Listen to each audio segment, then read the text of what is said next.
Welcome back. Part 2 of the Minnesota Twins 2023 trade deadline takeover. As you can see, we were pretty successful so far here in the regular season.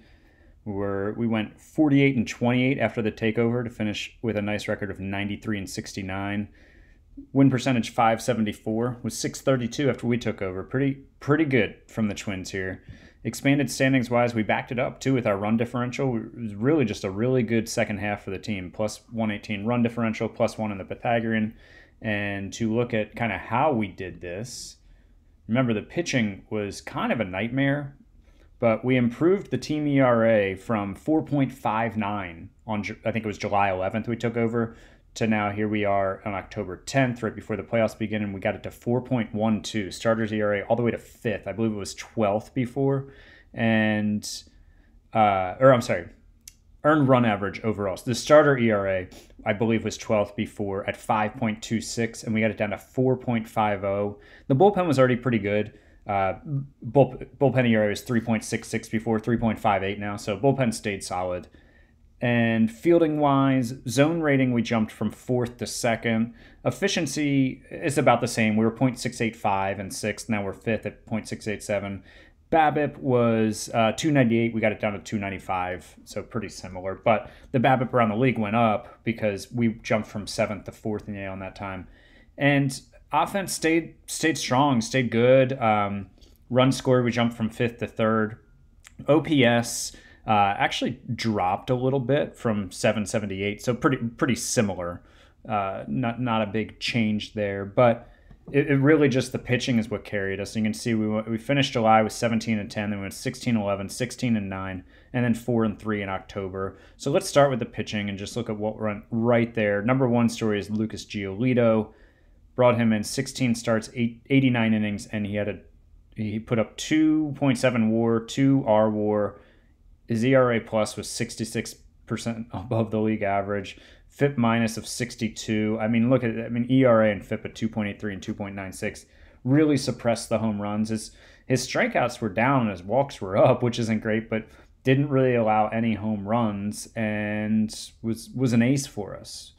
The other guy we brought in was Tyler Mahle, who you can see this is already set up for the postseason, but he actually was in the bullpen most of the time for us. He got shelled with a couple early starts, and then I think came back into the rotation at the end of the year because of some injuries, but really didn't pitch well. Negative .4 WAR, .2 R WAR, but the ERA was right around league average at 4.50, but the FIP was pretty bad. He was getting burned by the long ball, which is interesting. It was the opposite story for Giolito, suppressing the long ball. Saved him with Mahle. Mahle, it really did him in. And around the rest of the team, just real quick, Ross Stripling, awesome season from him. 3.2 WAR, 2.85 ERA. FIP was solid too. Montes is our third starter. He had a fine season with a league average ERA. FIP wasn't quite as, FIP was good, 4.81 ERA, a FIP of 4.05 though. And, shout out to the Rogers twins. Thanks to Zach for pointing that out in the last video. Barrios really was not great when he came back. He ended up with negative .1 WAR, 1.1 R WAR.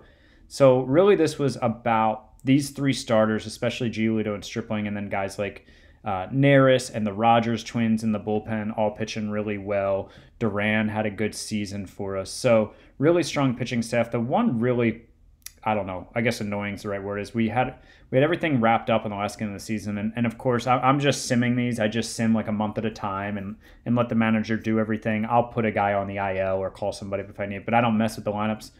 And I should have known this as somebody who's played out of the park enough. I should have kept an eye out for this, but Giolito pitched the last game of the season. So instead of pitching 2 games in the ALDS, he's just going to pitch 1, which, in a 5-game series, I don't know what that does to your odds, but it's not good. I thought about going into commissioner mode and bumping him up to 100%.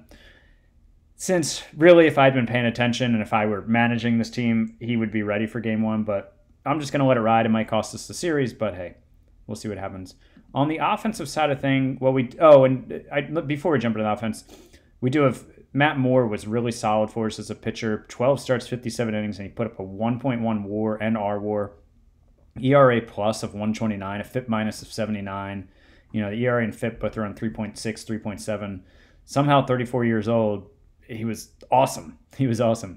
And The Twins had signed him as a minor league free agent like a week before I took over the team, but he got hurt, which is a major bummer because he was so good in our rotation. Big injuries. These two injuries were already on the books last time I recorded, but Miguel Sano, who 118 WRC plus, had a really nice season for us at first base, but he's out for 5 to 6 weeks, so that is a bit of a bummer. But we do have some guys who can step in.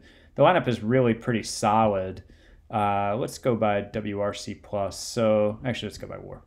So Kepler, Arenado had a league average OPS plus, but was really good in the field. Kirilloff, good. Polanco missed some time for us, which I thought was going to hurt us, but we pulled through. Buxton, 3.4 WAR in 91 games started. That's pretty awesome. Grandal, brought him in, and he was fantastic. In 233 plate appearances, a 122 WRC plus. He really helped the pitching staff, obviously. And the other guy we brought in was Kiermaier, who was also awesome in limited playing time. He got 91 plate appearances, and he put up a 118 WRC plus, .7 WAR in just 21 games. So he was really good, and he filled in for us well when Buxton was out. But he's not playing a ton now. Park will be the guy who comes in and plays full-time with Sano out. And he had a 104 WRC plus. He was solid, but obviously would rather have Miguel Sano in there. But it's a solid offense. There's no superstar, but there's really not any holes in the lineup either. It's a really solid lineup 1 through 9. I mean, I don't know if Royce Lewis should be batting leadoff with his 100 WRC plus and Polanco with his 109 batting 9th and Buxton with his 110 batting 8th. But hey, there's really, I don't know that there's not a guy here. The lowest WRC plus is 100. So the worst hitter on this team is league average. And for some reason hitting leadoff, but whatever. So just a really solid lineup through and through without a real superstar. And pitching staff, hopefully Stripling, maybe he'll be ready for game 1 by the time we play it. And I think we're going to play the Rays. But so that's the team that we have. And now let's jump ahead to get the playoff roster together and then simulate some of the playoff games. All right. Yes, indeed. Here we are playing the Rays in the best of 5 ALDS, Astros, and Red Sox on the other side of the AL. And I should apologize to the AI. We had one more day off before the series started than I thought we were going to have, so Giolito's ready to go. Barrios, of course, is hopping in the rotation because it's a 4-man rotation, the ALDS. The computer had set it up as if we were playing in a wild card game, I guess, just a minute ago. We weren't looking at that. So Barrios is in as the 4th starter, and Middleton is into the bullpen for Doolittle, who's on the IL. And just to give you a quick overview of who the Rays are, so they were 6th in runs scored. They were 7th in runs allowed. Really, this just looks like the Wander Franco show. And just show you what he did. He put up, just a meager 8 WAR in 157 games. And then Mejia with 4 WAR. And then a bunch of guys who were decent, who were fine. And yeah, wow, Brandon Lau. Not a good season for him.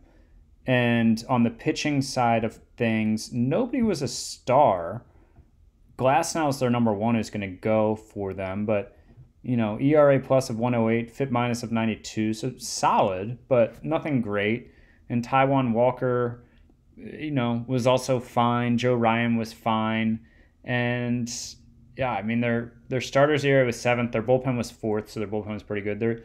Their defense isn't great, so I don't know. I think we can beat this team. Let's do this. So let's just go through each game and look at the box score after it happens. So this is Giolito versus Glasnow in game 1. Oh, fantastic. Kepler's out 5 to 6 weeks, and we lost game 1 14-4.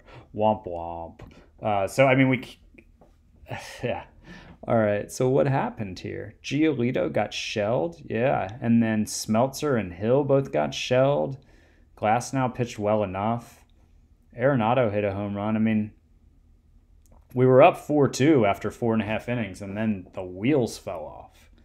So we're going to have to, Kepler's out for a while, so we're obviously going to put on the IL, and he'll have to miss the next series, which he was going to do anyways. It's not like he was going to be coming back next series, so that's no big deal in terms of placing him there. It is a big deal in terms of losing him.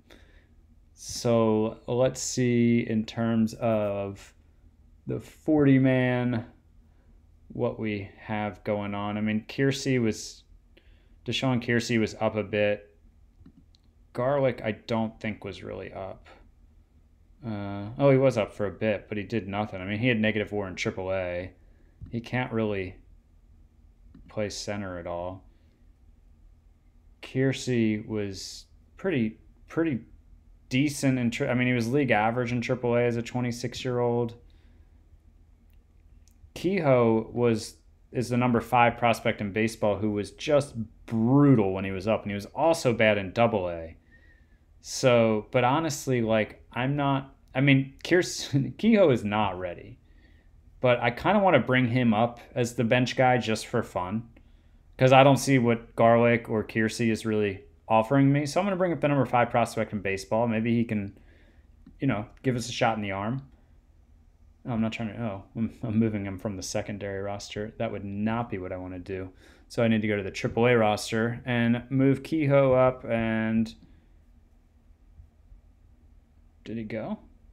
This is riveting, I know.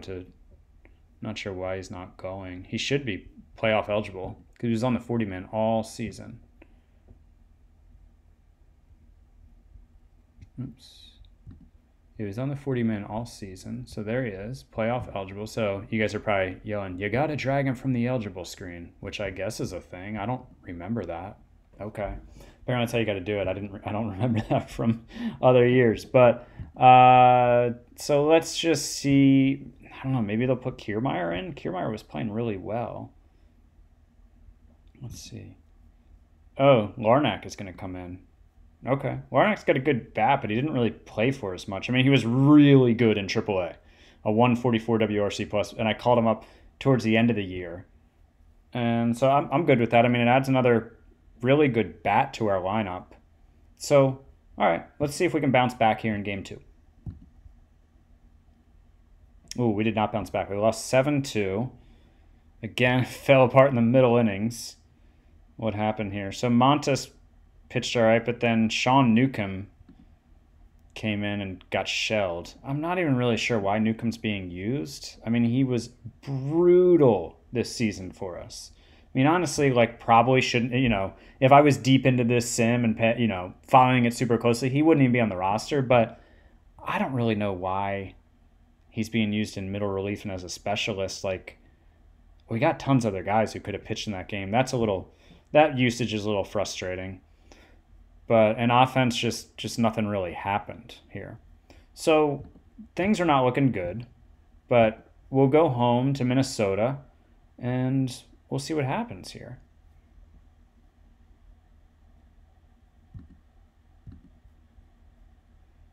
And we lost. Oh, and Park got hurt. But looks like the season came to an end.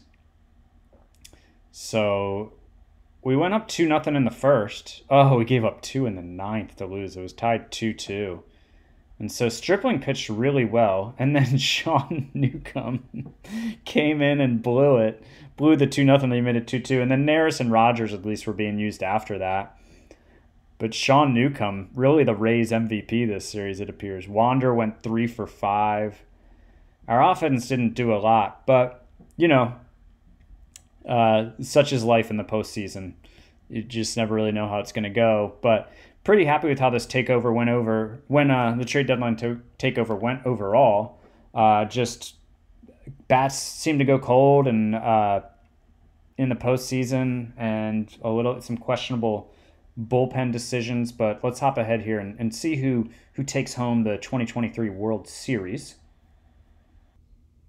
So the Rays didn't make us look good after sweeping us. They went down to the Red Sox 4-1. And the Dodgers taking down the Red Sox 4-1 in the World Series. The Dodgers, they were 113-49. They got Paxton in the rotation. Everything else looks fairly normal. Gratterall's in the rotation. Jose Abreu is playing first base for them, but not a ton of changes here to the 2023 Dodgers versus the real-life current 2021 Dodgers. And then the Red Sox, they were only an 89-win team, made the World Series. Benintendi they brought back as a free agent, which is funny. They brought in Muncy as a free agent. Didi, I don't know how Didi got. Didi they signed as a free agent as well. And Maeda, Tyone, and Alcantara, or their top three in the rotation. And so yeah, so that's a wrap on the 2023 Twins trade deadline takeover. Sorry for you Minnesota fans, it didn't work out better, but I feel like we gave you a really good run there from July on, and it just fell apart in the postseason. But pretty happy with the way the trades worked out. The Melee one didn't work out, but the other three trades worked out really well and really improved the team. So Minnesota, sorry we didn't get it done, but I'm glad we gave you an exciting baseball late into the season. Thanks for watching, guys. I'll talk to you next time. Bye.